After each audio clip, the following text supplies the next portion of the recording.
And in the red corner from Knuckle Draggers, Newcastle, Peter Irving.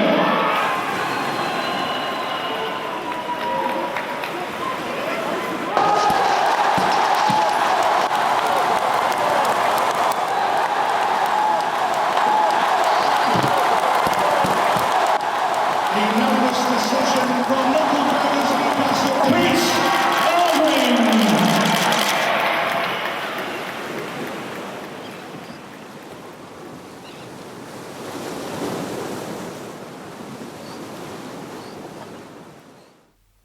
My name is Alan Orr. I've been practicing Chinese martial arts for over 35 years. When I first started training, MMA wasn't really a thing. Maybe about 5-6 years into my training, MMA started to grow, but it really was a very much a fringe sort of bare knuckle type fighting situation that you were seeing. So it wasn't really a sport as such. It was something that was started, but wasn't something that people were really completely interested in. As a martial artist, we were interested in it because that was kind of quite exciting for us.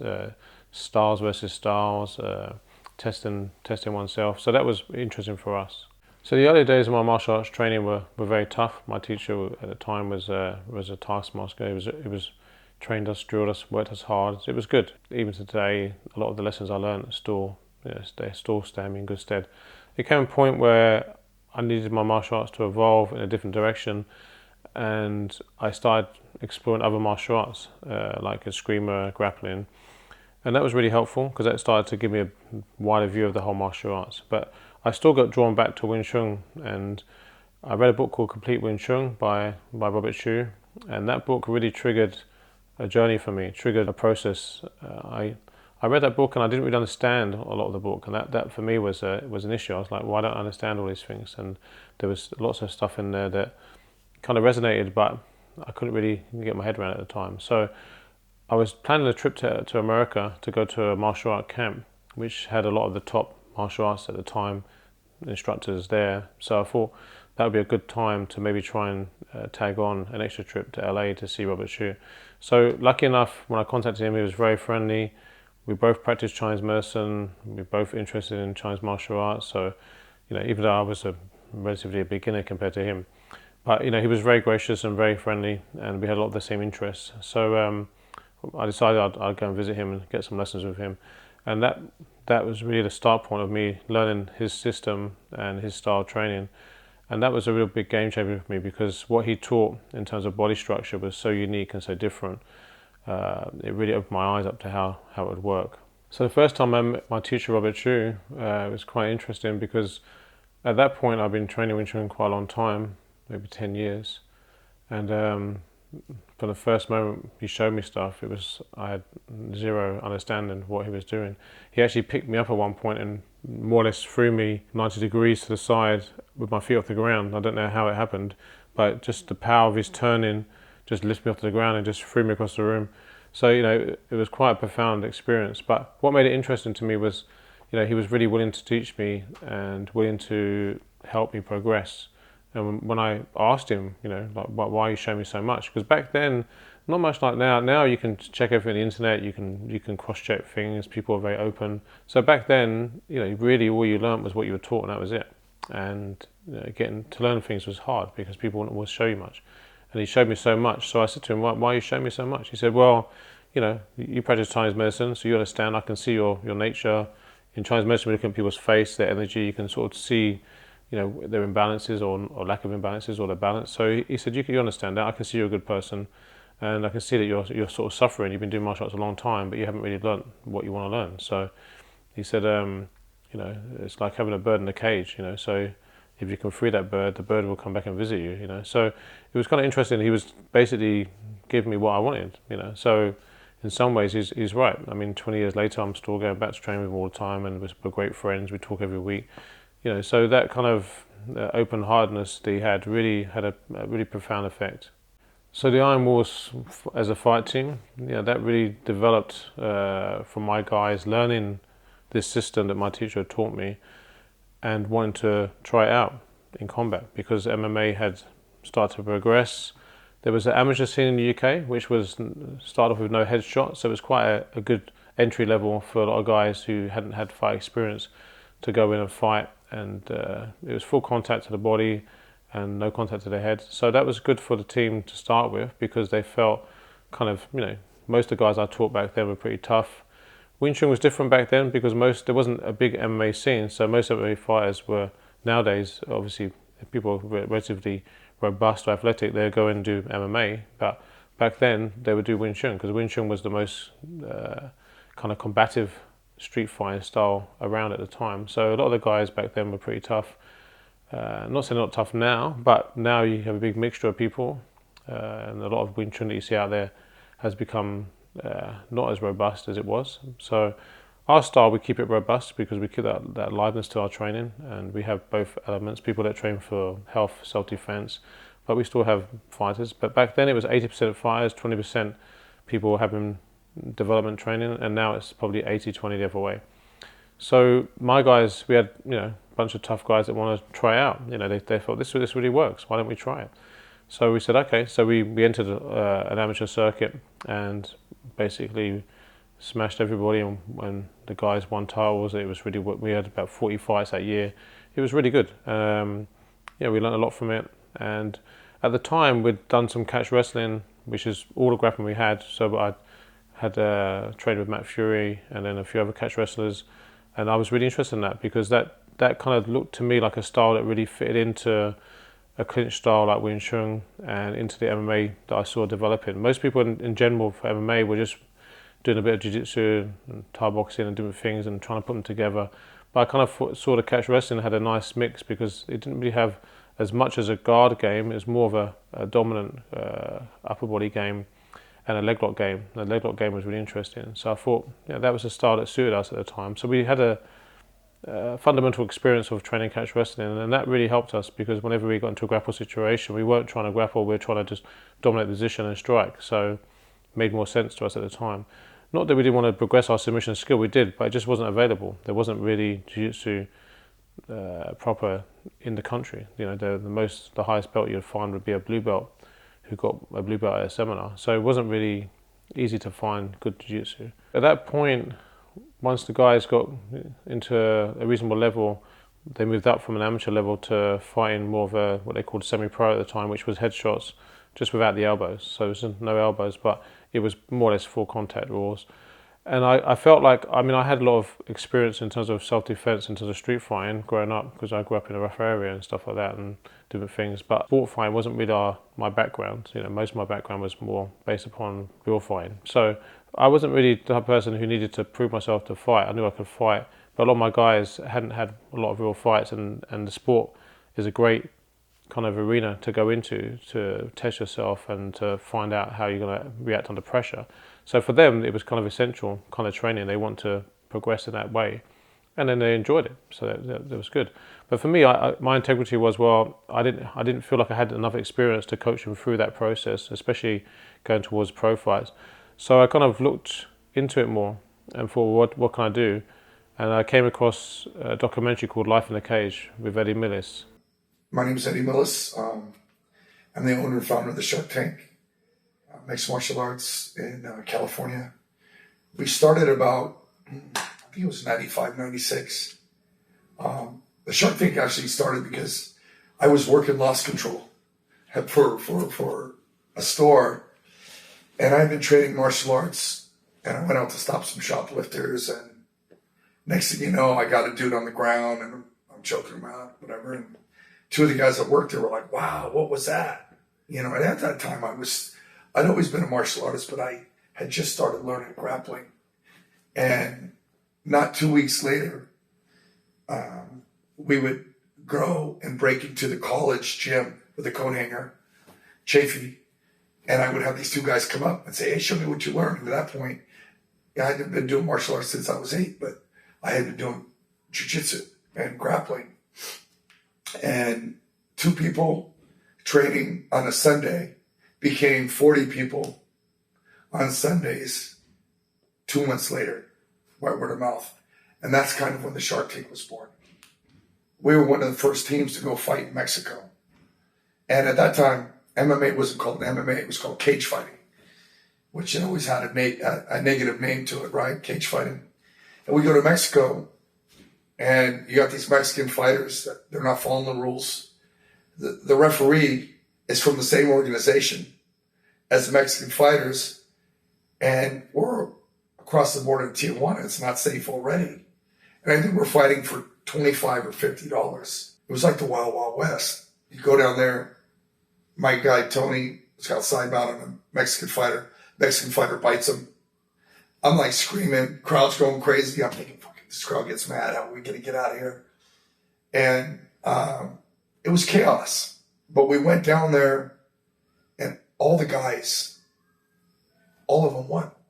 It was amazing to see the knowledge that I had learned from my senseis into my students. And we just had that work ethic. And I don't know if it's from the Army or what for me, but it was like, I'm going to outwork you. I'm going to eat a hole right through you. I'm not going to quit.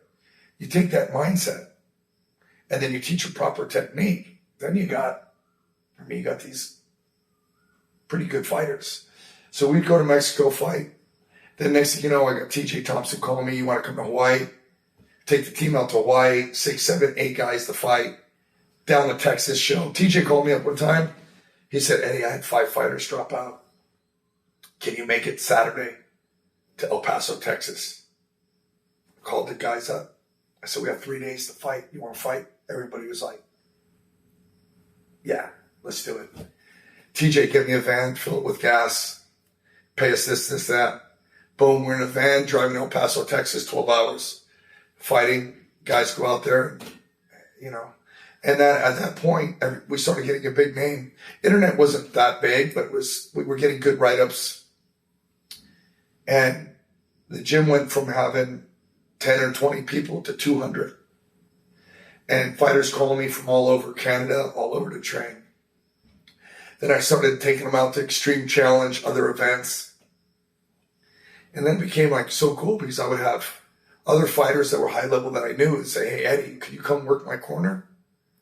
And I was like, yeah, I just remember working some guys with some big names corner. And then it just continued to snowball from there.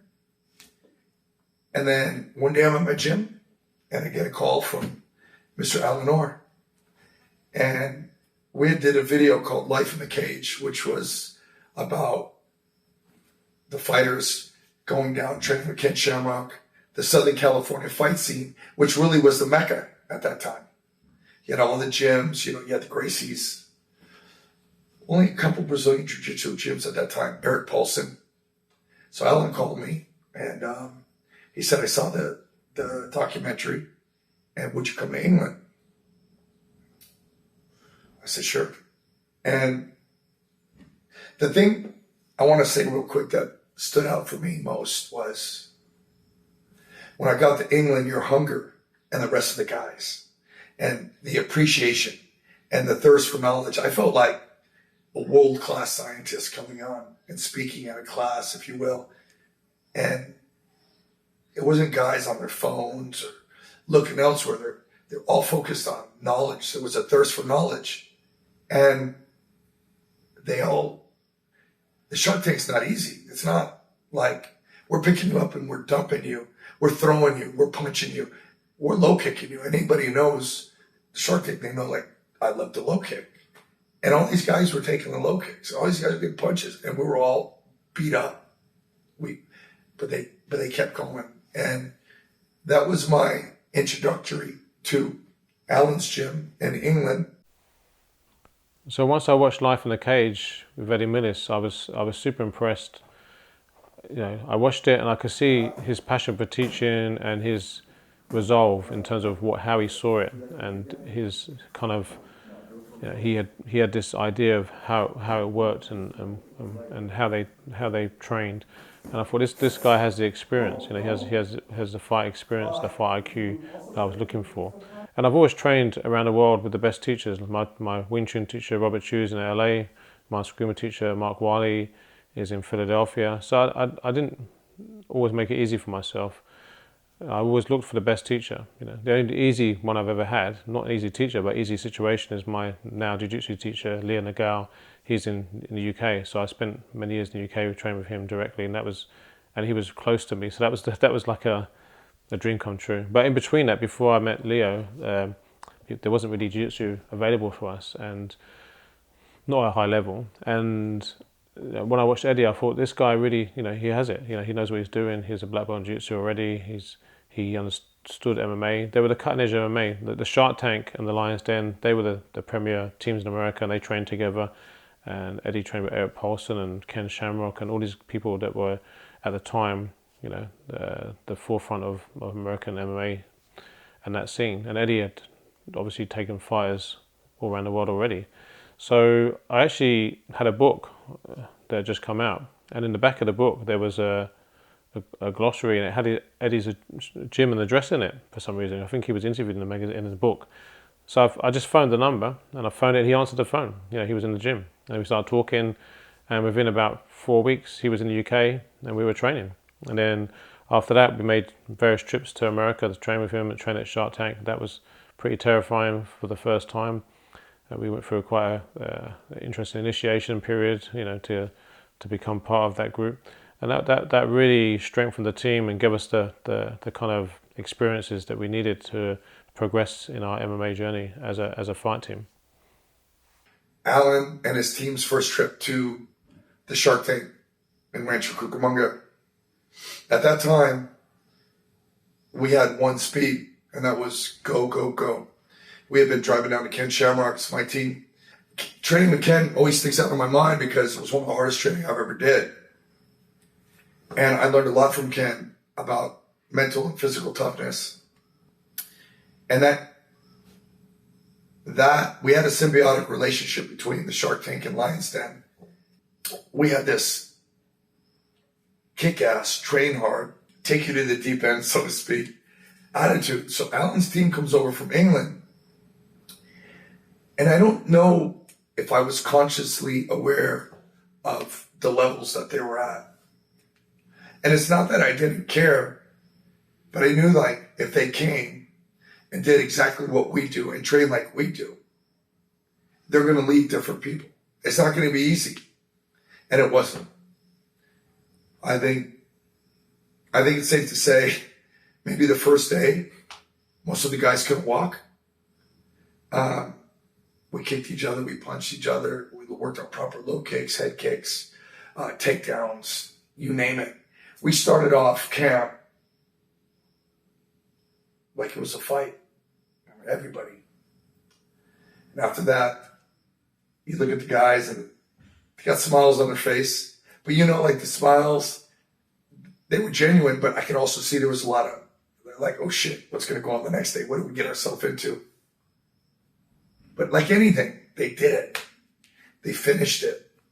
They went through, what was it, a week, 10 days? And, they came out. If there's a bubble in life with training or whatever, or pushing yourself to the limit, they all expanded and got to the next level. And it was so good for me to introduce this to them. So Shark Tank's training was hard. We went through this sort of initiation period, which I talked about. But that was we had booked to do 2-hour training sessions, so 4 hours a day. It ended up being 8 hours a day because the sessions kept going. They kept going and going, and we even had a big bucket outside, like a big wheelie bin to puke in because we were puking up every few hours. It was pretty intense. It was hard, and in some ways it was Eddy's way or the highway type of training, which was fine, because, he knew what he was doing. Obviously we did have the experience that this was something that you had to get through to progress, So that was hard, but there was a few things in terms of communication that I think, for me, I need to make sure my guys were safe. And I said to Eddy before I came, I said, look, we've got 4 guys that are kind of fighters, and there's another 10 guys coming just for training. They're just normal guys training, and they're good guys, but they don't want to die. The other guys, you can do what you want with because they're fighters.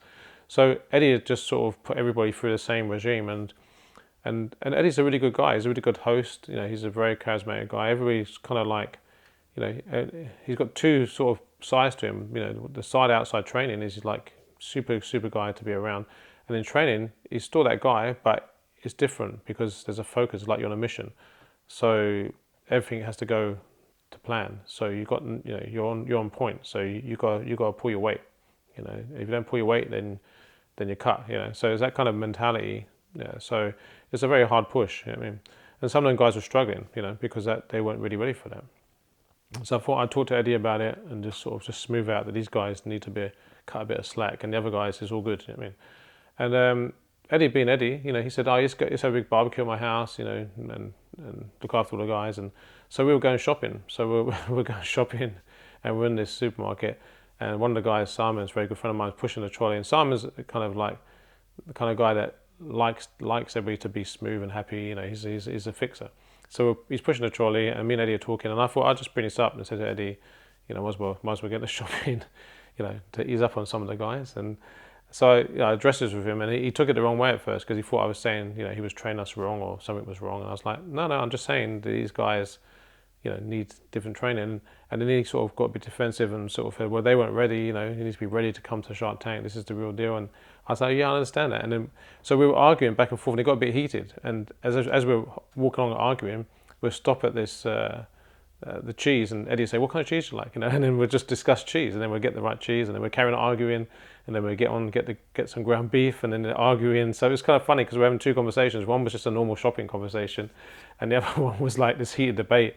And Simon had his head down pushing the trolley. By the time we got to the checkout, it kind of got to the point where we'd kind of worked it out. Eddy realised that I wasn't saying that anything was wrong. It was just basically trying to sort of say that some of the guys need to survive the week. So, but I think the biggest thing was that he was used to people taking from him all the time and never giving back, or never always respecting. Because a lot of fighters and a lot of students, as you know, when you teach a long time, people often take a lot from you, and obviously you get the guys that really respect that and give back, but you also get a lot of guys who don't. So Eddy had gone through a process where a few of the guys that he had really put a lot of effort into had kind of not respected him and not kind of respected what he'd done for them.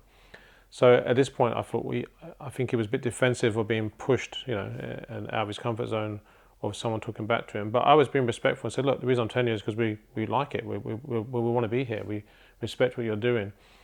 And I think he saw that. He realised actually this is the first time people are talking to him in a way that they're not trying to stab him in the back. They're honest. You know what I mean? And I think that was really the start of a really, really strong friendship for us, because we realised that I think he realised especially that we can argue, talk, and do whatever, but we're still going to be friends, and we're still going to be training, we're still going to be part of the same thing.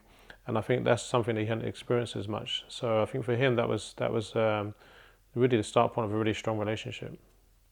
That week when Alan and his group came over to Shark Tank in Rancho, Alan and I created a really unique bond. I mean, I bonded with most of the guys, but Alan and I bonded because we shared in the same passion of learning and becoming better. Alan took risk by bringing me over the first time. Alan took risk by believing in me and my method of teaching and how I presented things to bring a group of guys all the way from England to Rancho Cucamonga. That's respect. And for that, for having the faith in me as a sensei, that created a really unique bond. And we were able to talk to each other. I mean, Alan and I have always had all ups, but we've had a conversation in the supermarket where we even bonded closer because Alan told me, hey, maybe we should this, and that, and not this, and that. And I listened, and I said, okay. And I respected what he had to say. Sometimes senseis, they're too much, no, it's all about me. This is the way it goes, or it's no way. And that wasn't the case. So my name is Peter Irving. I'm a former fighter. I used to compete in Brazilian Jiu-Jitsu, compete a little in Judo, a little in boxing, and primarily in mixed martial arts and Muay Thai or K1, Dutch and Japanese style kickboxing. So I met Alan sometime in the early mid-2000s, and I was training Jiu-Jitsu in Brazil, and was doing doing wrestling with an Iranian coach back home and Muay Thai with a coach at home. But there was nobody really tying it all together. I was trying to reconcile all of these different things, and there weren't really many MMA coaches to speak of in the UK at large. There weren't many people who knew how to put the package together. So a friend of mine introduced me, and quite rapidly it was clear that Alan was the guy that could link all of these, or this bricolage of different arts, and find a way to make a seamless package. Pete came down to visit me at my house. I had a garage set up as a training sort of garage, and a mutual friend of ours, Alex, brought him down. And I could tell when I brought up the door and Pete walked in, I thought, yeah, he looks like a pretty tough guy.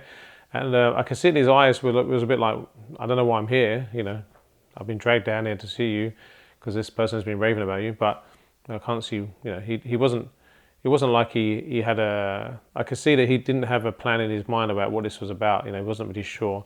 But Pete, as I came to know him, is a very open-minded person, and that's obviously why he came, because obviously he needed to come and see firsthand what was being talked about.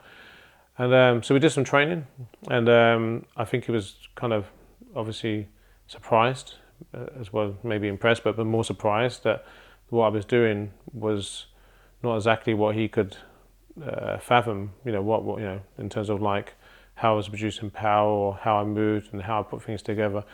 And I think that was obviously really got his interest up. And then because I'd done catch wrestling and he was more of a jiu-jitsu background, that was obviously quite different in terms of approaches. So that was interesting for him, I suppose, at the time, and interesting for me because I found someone who actually he had better jiu-jitsu than I had. So that was good, So I've always looked at good training partners, good students as being people that I can learn from as well. And Pete, even from day one, was like that. And now, obviously, we teach camps together, and I learn a lot from him, from what he teaches. He's a very, very skilled coach. But back then, Pete was obviously a up-and-coming MMA fighter. I wasn't really thinking about coaching and teaching. That wasn't his thing. His thing was to fight, and he needed people to help him get there.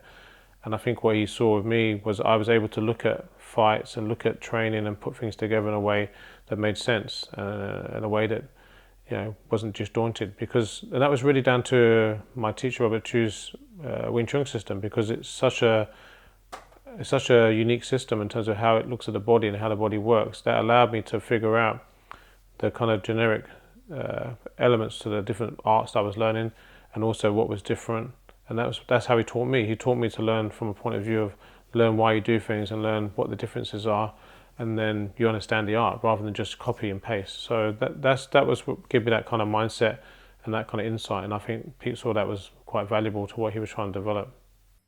Pete actually fought on a show that I was producing called Invincible, and I always knew that Pete had something extra. He had that tenacity, that grit. He was hungry, highly intelligent, and he wanted to fight. So he fought, and we didn't match him up with no scrub. We matched him up with a very good opponent. I believe it went 3 rounds, and Pete dominated the fight and won. And after that, even though I'm Sensei, I was a Pete fan. The first time that I worked with Alan as my main coach, cornerman, was when we went to the USA, and Alan organised a bout for me on Eddy's event, Invincible, in LA. So nobody had really known until that point how to put things together. We're doing things in different phases, because we'd be training the disparate arts at different gyms. So I'd be wrestling in one place, doing Muay Thai in another, doing boxing in another, doing Jiu-Jitsu in another. And there wasn't really like a good integration. I was trying to figure all these things out for myself. And it became really apparent that Alan was able to piece everything together for me. Not just the technical parts, but the mental game. So when we went to Invincible, I was set to fight at 155, and there was a shake up in the card, and I lost my opponent for some reason, and the alternative opponent was coming down from middleweight. So we met at a catch weight. It was in between welter and middle. So I'd already done the sauna, and I went in there and I ate and drank as quickly as possible, and I loaded my pockets up to get on the scales. And so I was nervous. I was nervous for this fight. And I thought, this is my chance. Bruce Buffer was doing the MC. It was amazing. And but I was nervous backstage. I wasn't sure that I could do it. And I don't know what happened, but I'll put me into this mental state. Almost hypnotized me. Made me completely believe in myself. And when I went out, I was so confident, and the fight went well. Not perfect, but it went well. And I just remember in between rounds, the most clear and concise information, just boiled down. I wasn't writing a book. It was just the simplest things, but the correct things, the right adjustments to make, just to guide me to victory. And I could hear just the clear instruction in between rounds and during the rounds, to breathe, to stay calm, to move this way or that way. And it just went perfect. It was a dream come true. And ever since then, every time Alan's been in my corner, it's guided me just right. And that was, but I think the fight in Invincible, that's what set the bar. And ever since, every time I was in a difficult fight and I wasn't sure what adjustment to make, I got the right call, I got the right information. And there'd be other voices that would be, tell me to do this, tell me to do that. It wasn't working. And Alan's voice would cut through and give me the piece of information that I needed to pull out a win. Yeah, so over the years I've coached Pete for various fights, and we've always whenever we've trained for a fight together, we've always done very well, and the process has been really good. And I think Pete's obviously appreciated that. And at some point, I think Pete was talking about progressing his career at the time, and I sort of always tried to help people around my circle. So I said to him, well, why don't we talk to Eddy? Because Eddy has a fight show now in LA called Invincible. And at that point, the show was growing. And I said to Eddy, can you get Pete a fight? And Eddy's like, of course, he's one of your guys. Of course we get him a fight. So we arranged that. We arranged a fight for Pete. And for that fight, Pete was going over there earlier to get ready, to acclimatise. And I was coming over after, not after the fight, but a couple of weeks later. And then we'll get ready for the fight. So that fight was quite tough in terms of how it all played out, because Pete had cut weight down and then the opponent had fallen out. And then he had to come back up a weight to fight a guy that was heavier than him. So it was kind of like, he did a lot of weight work. He got there early to do a lot of work to get his weight down, got it down, and then was told, yeah, okay, the opponent's dropped out. So we've got another opponent for you, who's a good opponent. And Pete's the kind of guy who wants a good fight. He doesn't want an easy fight. He wants a challenge fight. So for him, that was good. Just to obviously, people might think that, getting told you don't have to cut weight now is good. But sometimes cutting weight is actually part of the process of getting your mindset for the fight. And sometimes not cutting weight isn't helpful. And also in this situation, he cut quite low. So to go back up, was obviously, it wasn't easy. You have to eat too much food and get back up. That's not really a good way to put weight on. So he was going to come in a bit light anyway, but maybe a bit more refreshed. But obviously it was a hard process. So by the time I got there, there'd been a lot of drama by the time I got there. So my job really was, when I got there, was to make everything cool and bring it into sort of a calm state. And I suppose that's one thing I've been good at with my guys over time, is not getting involved in the drama of the fights, making sure that they're focused on what their job is. That the job is to win the fight and to be safe. So that was our main job. And then the fight went really well. Pete won every round, won the fight. Fight went really well. I always remember, since the fights, a lot of my fighters have said to me, there's always times where I'm talking to them before a fight that made them feel like they're dialed in, and that's made them feel super focused, and things I've said. And I don't really remember what I said to them a lot of times. Sometimes I give them a mantra, sometimes I just say some stuff that I think is going to give them the focus they need for a certain thing. So in some ways, it's the way it should be. That stuff's throwaway. It works at the time, and it's not really important what was done or said. It just worked. And that's always something that was said to me as time's gone by. A lot of the guys have said that. So, Pete kind of always felt that when I'm there, everything was good. I can tell that. I could tell that he always felt more at ease when I was there, because we had that relationship that worked really well. So that fight went really well, and we had a great time. That was one of the best fights we've had, and it was a good time. being in LA, the whole atmosphere with Eddy being such a good host and a good show. Bruce Buffer was the commentator because he's a friend of Eddy's. So yeah, it was good. That was a really good time. And my memory of that was one of them sort of perfect fights. Even though it was rocky to get there, you don't remember that after. You look back at that and say, oh yeah, that happened. But if the fight goes well, it all goes well, it becomes a good memory. So that fight was a very good memory for Pete and for me and for Eddy and for the team. So I retired from fighting at the end of 2013. I've been pursuing a career in MMA, and injuries mounted up. It's a tough sport. It's a very injurious sport.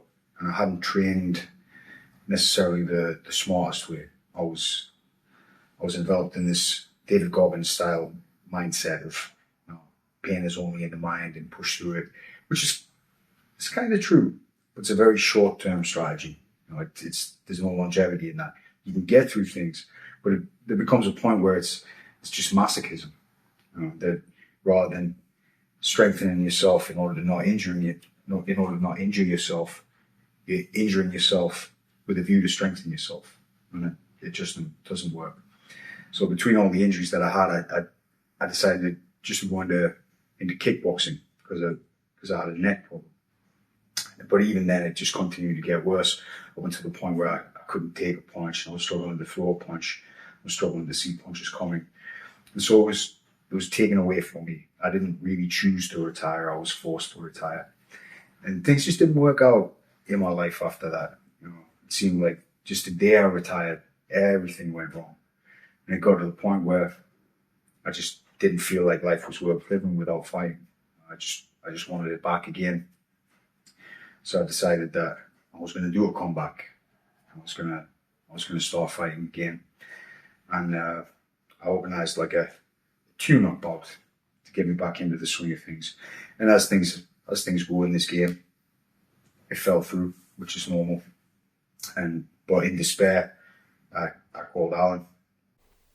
Yeah, so we got to a point where Pete had more or less retired from fighting and was coaching, and Pete's a very, very good coach.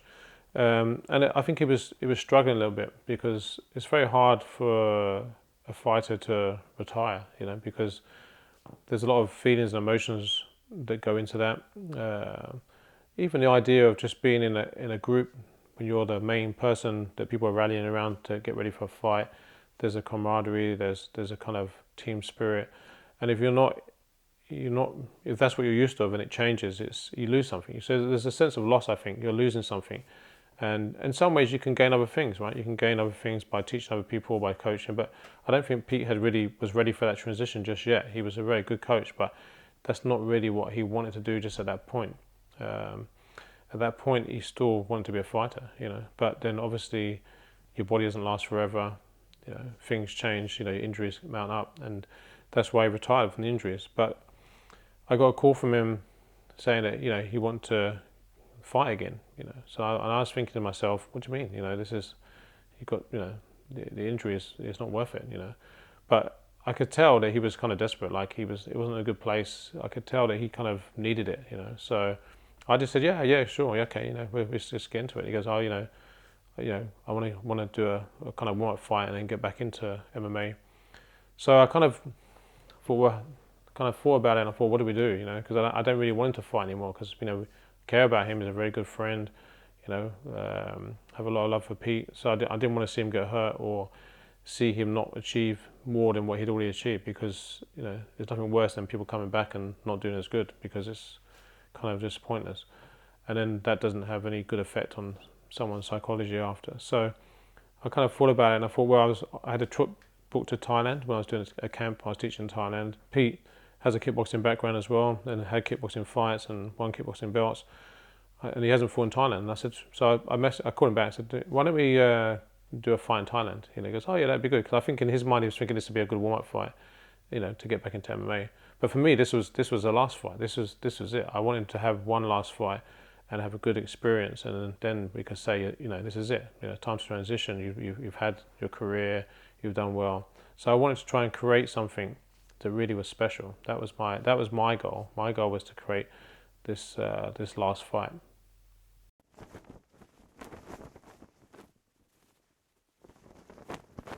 So the fight came about really quick. It was arranged quite rapidly, and I rushed into preparations. I'd already been prepared, but now I knew precisely what I was preparing for, and I wanted to recreate the sensation that I'd had beforehand of being part of a team. But all my old teammates, they've all moved on. They've got their own gyms, or they've retired, they've moved away, they've got families and kids. And it just wasn't the same. I was trying to grab training partners from different places and get pad work from different people. It felt quite sad that I was on my own. I couldn't recreate the experience that I'd had before. But the week before I flew out, Alan contacted me and told me that Eddy was coming. And this was the pivotal moment I would have on any show, staying with Eddy. It was like a life-changing experience. It was the fight that made me believe in myself. And when I knew Eddy was coming, I think psychologically there was just something there, familiar that could to I knew, like, associate being around Eddy with having success. He has that effect on people. He's like, well, he brings out this feeling that you can do it no matter how hard it is. And he lets you know it's hard, but like, makes you believe like that you can do it and you're gonna do it. So as soon as Eddy arrived, like, man, my spirits just lifted. Because I was nervous. I didn't know if I could still do it anymore. I had doubts. It's part of the reason why I wanted to do it, because I was looking in the mirror and I was thinking, are you still the same person? Have you still got what it takes? And when Eddy's there and you're hitting pads with him, he makes you believe, like, that you're the best version of yourself. So fighters are often superstitious, even though I would say Pete's a very intellectual, cerebral type of character. People like rituals. They like things that make them feel comfortable. So even like the gloves they wear, the shorts they wear, different things that make them ready for a fight. I know with Pete, he always felt that whenever I was there, he felt it gave him a comfort, and things I said to him really helped, and the way we strategized really helped. So I knew that was good. But I remember thinking back over the fights we had, the best fight that I think I could see in Pete's eyes of excitement after a fight and feeling fantastic was the one we had in LA with Eddy's show. And for multiple reasons. And one of the reasons obviously is Eddy, because Eddy is such a great character and super experienced and really good to be around. I called Eddy up and said, I'm going to Thailand in 3 weeks' time. This is only 3 weeks' notice. And I said, and I'm going to arrange a fight for Pete, but I want it to be his last fight. And I really, if you could come, it would be great, because it would just give us that kind of feeling that we had, we were all together in LA with Pete's fight, and I think that would be good for Pete for his last fight.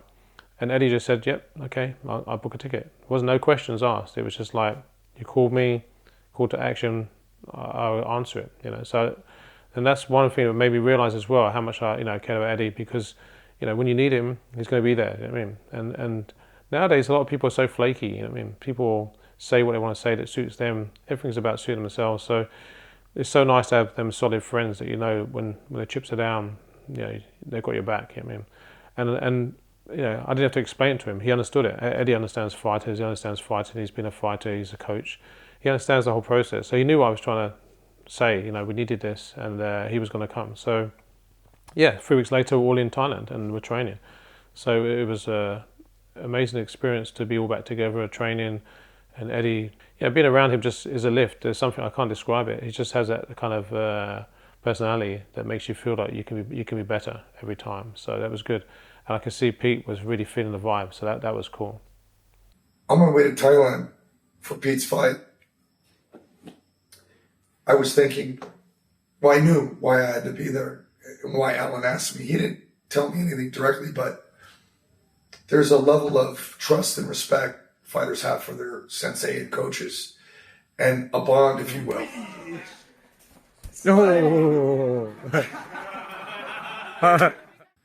And when you have the right persons in your corner, it's kind of like the Knights of the Round Table, right? You have the people that you trust, you look up to, and they have your best interest in your corner. And I remember being back at the fight, wrapping Pete's hands. And I looked at Pete. And he looked at me, and it was a different look. It was, I've only had that look so many times, right? For a fighter, it was, he looked, he didn't say anything. But he had a calming effect, like, I'm glad you're here. We got this. Yeah, fight night came along. It was pretty cool. We got to the stadium. I could see Pete was feeling the vibe. It was good. Eddy wrapped his hands really nice. That was really good. We're getting ready to fight. It was interesting because you're in the middle of another country and getting ready for a fight, and then bump into people you know. So Pete bumped into another coach there that he knew from the UK, and he had one of his girls fighting there from the UK.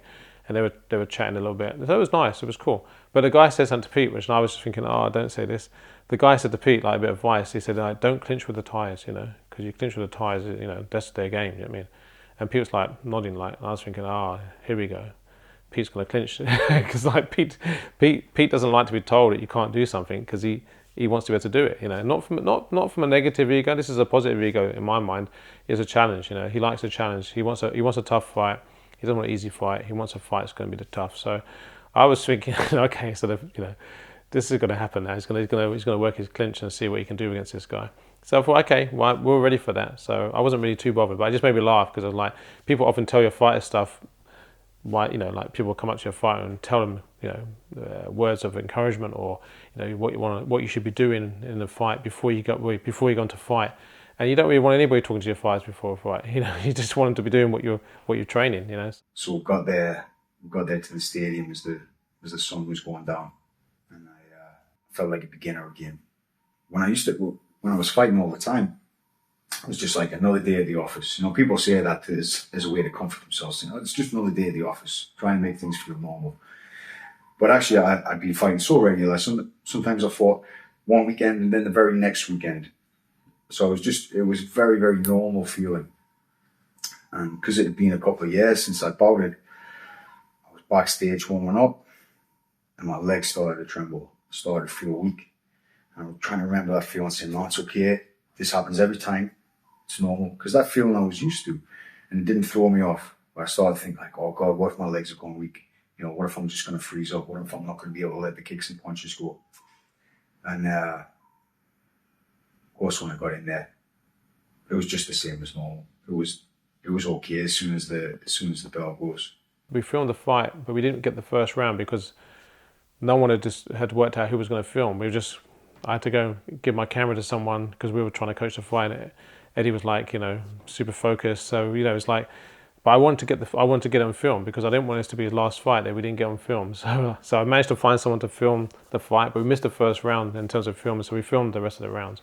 But the first round went well. It was kind of like the guy was tough, very robust, very, very, very experienced, as most Thai fighters are. And the first round, the first thing Pete did was clinch him up, and make sure that he could show that he had a good clinch. And the guy felt it. Pete was super strong, felt good.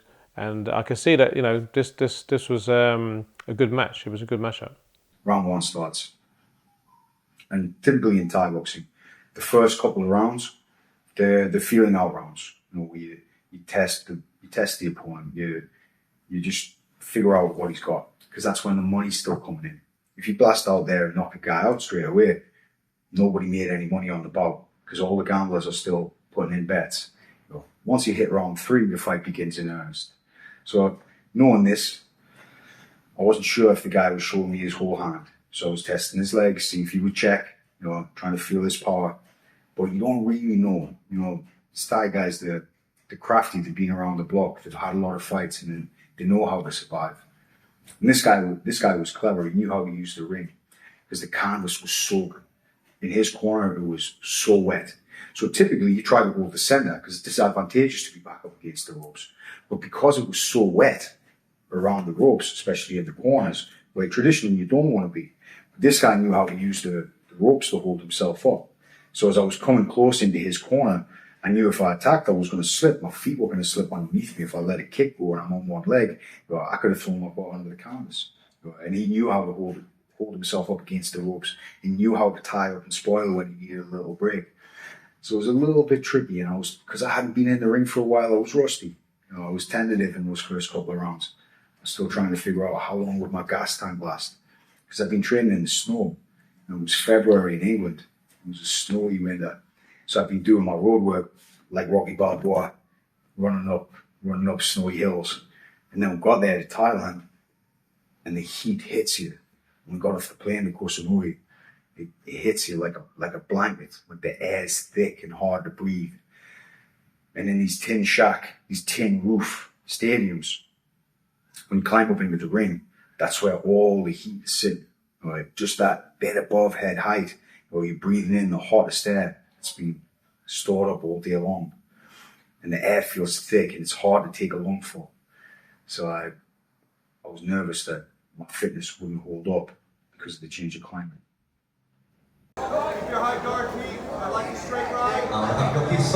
So second round was interesting. Pete was starting to find his range and really land some good kicks, and he was looking good. He was looking really good. He was dominating the rounds, so he was looking good. He was in charge, and yeah, second round went really well.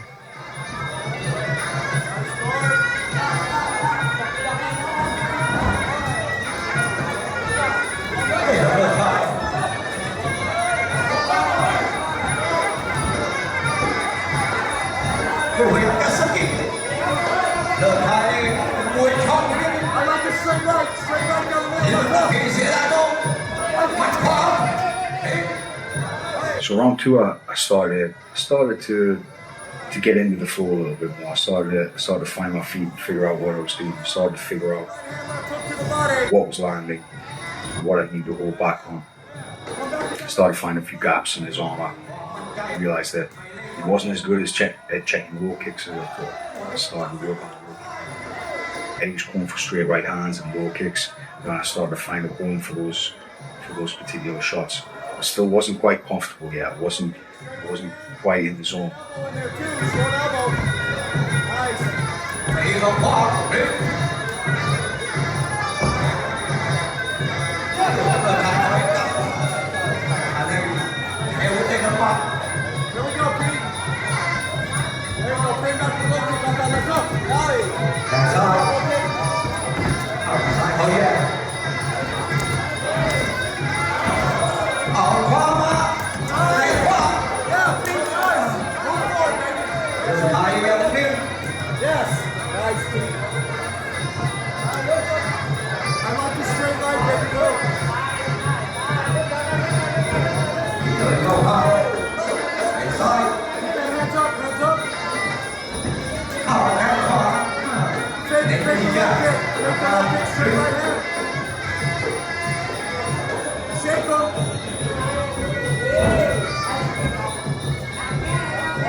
Round three.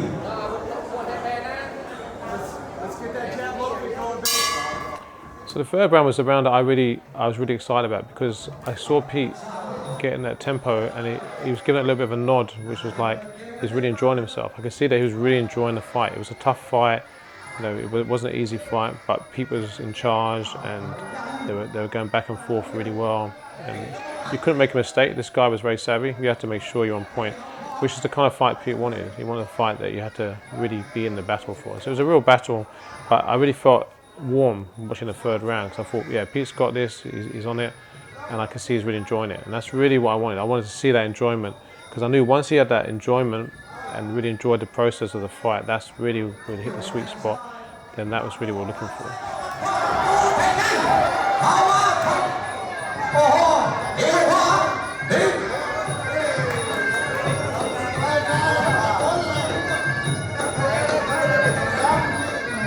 Once round three came around, I started to believe I could do it again. I started to feel good in there. I started to realize, like, this is going to be the last time that I get to do this. It was dawning on me. I was starting to admit to myself that I wasn't going to be able to go through this anymore. Not the fighting, but the preparation. And I thought, you know, I'm just going to enjoy myself. So I'm quite a conservative style of fighter. I stuck to like a handful of tried and tested bits of offense and defense. And I thought, you know what? I was going to throw a George St. Pierre Superman jab in World War K. I want to try a spinning technique. I suck at spinning techniques, but I'm just gonna blast them out there anyway, just to see what happens. Just because I know I'm not going to get the chance to do this again. And then the more I loosened up, the more success I started to have. The more relaxed I felt, the more I could conserve my energy. And round 3 was when I started to really feel like I was having fun. I like the low kick, Pete. I like the kick.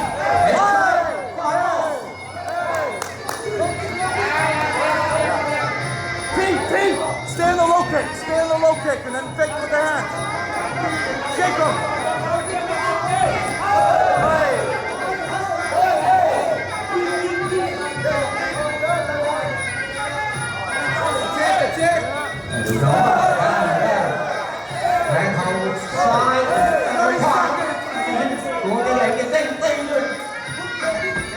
I love it, Pete. I love the low kick. I love the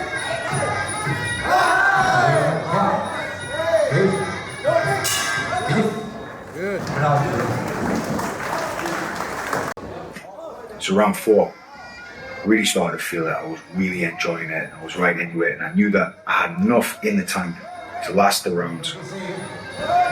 Didn't even feel like I wanted to stop them. I just felt like I wanted to do the rounds. I wanted to go all the way to the end. So it was a good fun round. But this is where the opponent started to get a little bit clever, because he realized, like, well, he doesn't have to win. He just has to mitigate the damage. So the less he opened up, but the harder it was for me to find targets.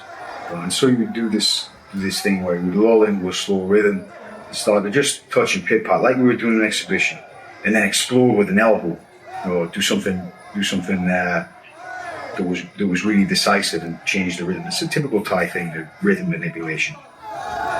So I had my defenses on red alert, because I knew every time he was slowed down, he was trying to lull me into this trap, and then he was going to split me open.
By round 5, I was feeling it. I was starting to feel a little bit of fatigue from it. I'd done crazy output, but kept a good pace.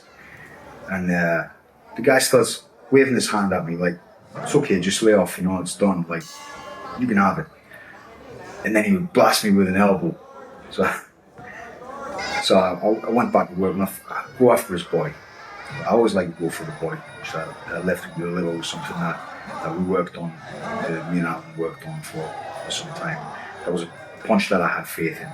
So I'm going to go to that body. And I cracked him in the body, and I heard him wince. I heard that little boom. And backed up to the ropes. And I was all excited, feeling like I was Mickey Ward. And I went for it again. but I dipped right in front of his backhand, and he threw this elbow from hell, like right over, loaded it right up, and swung it right over the top, and split my eye wide open. And I thought, great. Like I felt so alive, feeling the blood trickling down my face. Got a nice souvenir, a nice big scar. So it was a done deal by that point. I had it in the bag. I was confident that I had it in the bag. The decision was just a formality. But when he elbowed me, I elbowed him back. And I'm not really sure why, but I know now. But I elbowed him on the gloves and on the forearms, like token gestures, like you elbow me, I elbow you. But I didn't want to split him open. I thought, for fun, I'm going to throw one of those on back, jumping elbows and come down on the top of the head. That's a very injurious technique, and it makes bad cuts and it can really cause damage. So when I jumped up, I just stopped. I didn't land it like you do when you're sparring. And I thought about it afterwards, and I thought, I was thinking at the time, this guy's got a fight next week, I'm sure, or the week after at least, and he needs the money. And I don't need it, I'm just doing this for my own edification. And this kid needs the money. And if I split him open, I'm going to take him out of business for a couple of weeks. And I just thought, just hit him in the forearms, punch him in the body. That'll do, that's enough. Which is not a champion's mentality. So, back in the day, I never would have done that. I wouldn't have cared. I would have been willing to die, and I would have been willing to take the other guy's life.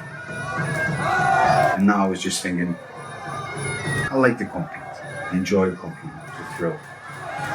But it's not the same. I didn't want to cause him harm.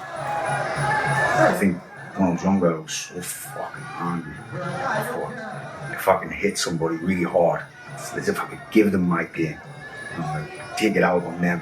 All the people that I was angry at, this person who stepped up, I can get away with it. I won't get in any trouble if I just hurt him and beat him as hard as I can beat him. I just didn't really want to do that anymore. And I realised that had come earlier. That had come after my daughter was born. I stopped wanting to hurt the guys. So I would kick them in the legs and I would punch them in the body, but I would pull my punches to their head. It's not a good way to win fights. It's certainly not a good way to stop fights. Unless you get that sweet body punch.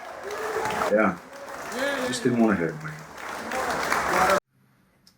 Once the fight was done, just such a high. When you lose, it's the lowest of lows. When you win, it's the highest of highs. But it's a short-lived thing. And the more you fight, the less time you get to spend in that happy place where everything's Panglossian. But everything tastes better. Lights are brighter. Music is more vivid. Your friendships feel deeper and more real. Everything, it just amps the volume up to 11. Just cranks it up on every possible positive thing.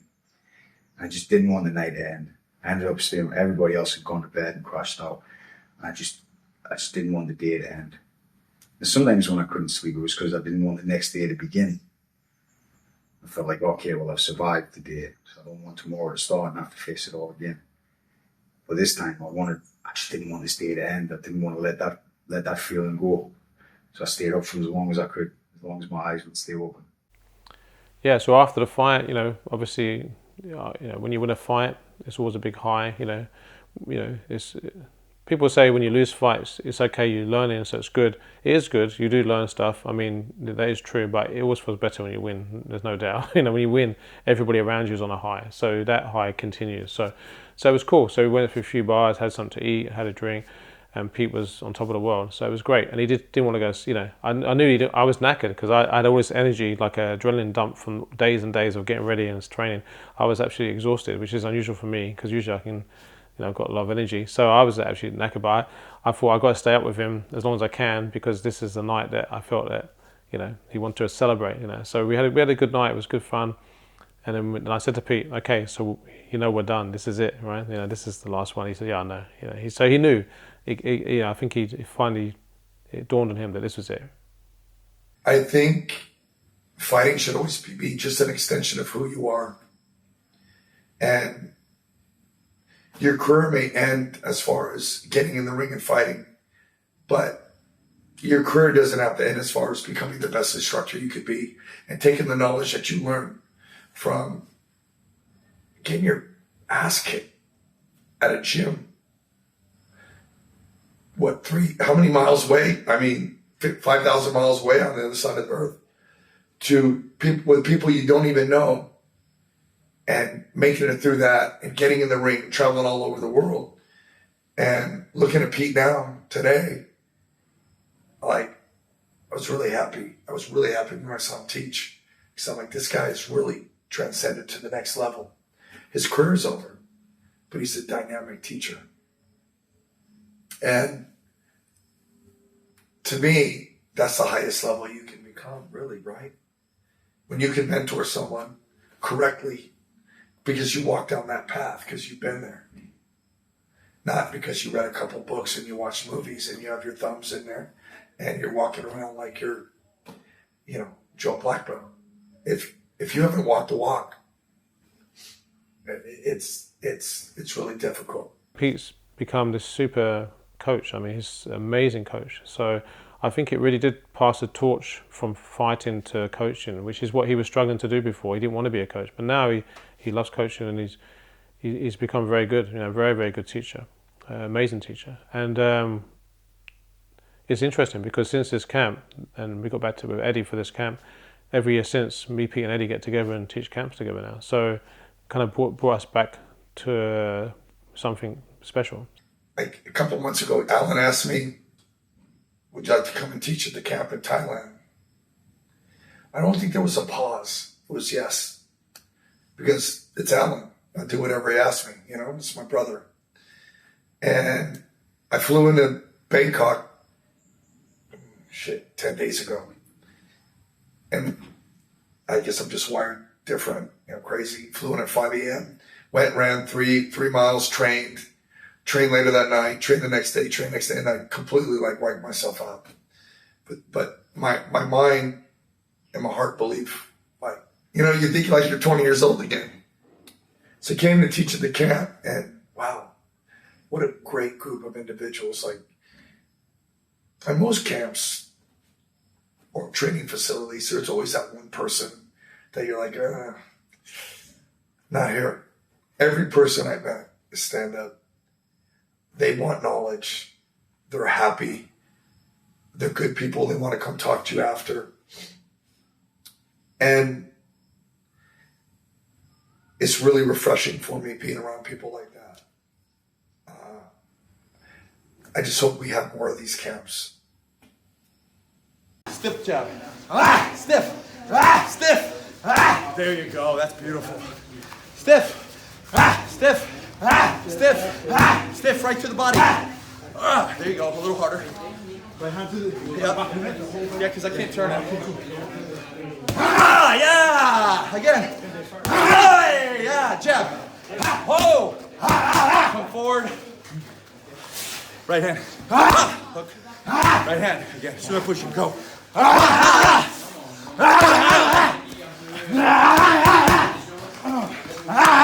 Good move. Where you going? Get over there, train. Double jab.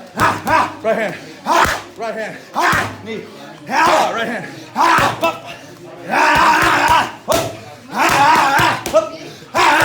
Move, Pete. Jab. Jab. Right hand. Right hand. Uppercut. Uppercut. Uppercut. Uppercut. Uppercut. Right hand, left hook. Again. Move.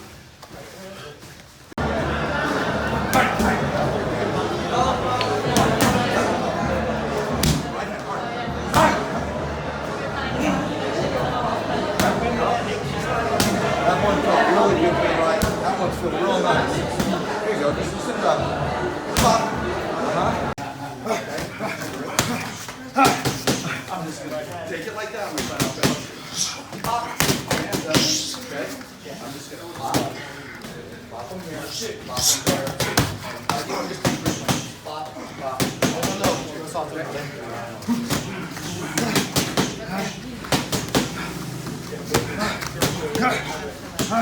There you go.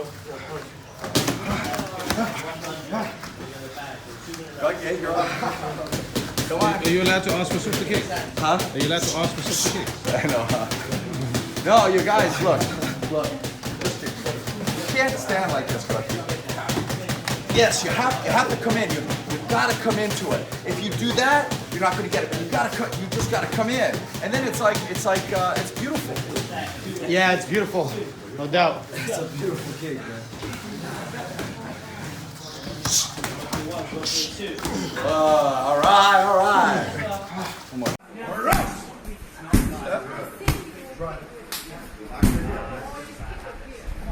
Yeah, man. There you go. Good. Now drop your weight in a little bit. See, like when I'm here, I'm not kicking him like this. I'm kind of like presenting. You see, like bring it shot.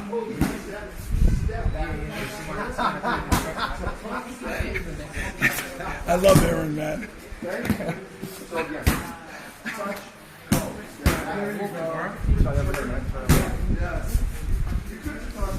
Sensei. Sensei.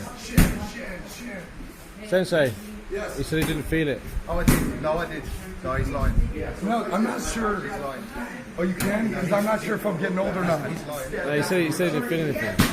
Oh, that's terrible. Yeah.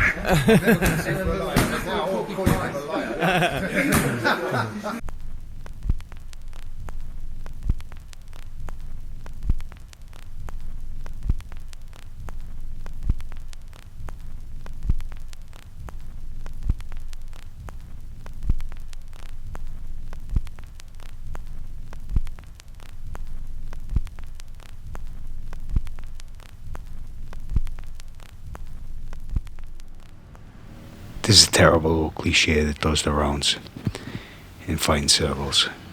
When you hear a man say, "The only time I feel at peace is when I'm in the ring." And you cringe every time you hear it. I think I would feel pain from it too. Because secretly, deep down, that's what I would really want to say. And the problem is, when you hear somebody say this, what you think they're saying is, "Look at me, I'm so bold, I'm so brave. Did this thing that other people fear, that's peaceful to me." Because when you ask a normal person, imagine yourself at peace. Tell me a story about yourself feeling peace. They would tell you some kind of story that sounded like the kind of crap-guided meditation that you would take to get to sleep. You know, you're walking on a beach at sunset with the waves lapping at your feet. Some rubbish like this. But what they're really describing is tranquility, which is fine. There's nothing wrong with conflating peace and tranquility. But when you take the fighter, somebody who's assailed by thoughts that attack them all day long, all the injustices, all the pain, all the trauma they've felt through their life. And then at night, they'll lie awake and think of all the sins they've committed, all the pain they've caused others, all the words that you've said that you can never take back. And then there's this moment when you're confronted with just you and the opponent. And that's it. That's all you've got to think about. Just you and the man opposite you in the ring. That's a kind of peace. It's an equally valid kind of peace. In fighting, the worst thing that you can be is a quitter. Someone who gives up. And the first time when I stopped fighting, I felt like I quit. Like I'd given up. But it's not the only way to finish something. You can just be done with it. You can get to the end. And it's not clear in fighting where that ever is. You know, you don't get to win the race. You know, if you have a title, you have to defend it. And the only way to get rid of that is by being a loser, or by quitting, by giving it back. But you can just be done with something. I think in every fight, you should learn a lesson from each and every single one. And oftentimes, those lessons are technical, tactical. You learn about your technique. You learn about the art, about the sport of fighting. And some fights you learn lessons about the business of fighting. Oftentimes you learn the hard way. But each time you should be learning something about yourself. And then there is a point where you can just say, I've learned everything about myself that this medium has to teach me. And so it's not quitting. You're finished with it. Most of the time you have to quit. You have to stop. Because the sport's finished with you. But you can't be finished with it. And once I discovered everything that I could about myself through fighting, you have to look at what else there is in the world. And God didn't put anyone on this earth for just one reason. To do just one thing. There's so much more out there. And now it's time to go and look and find out what those things are.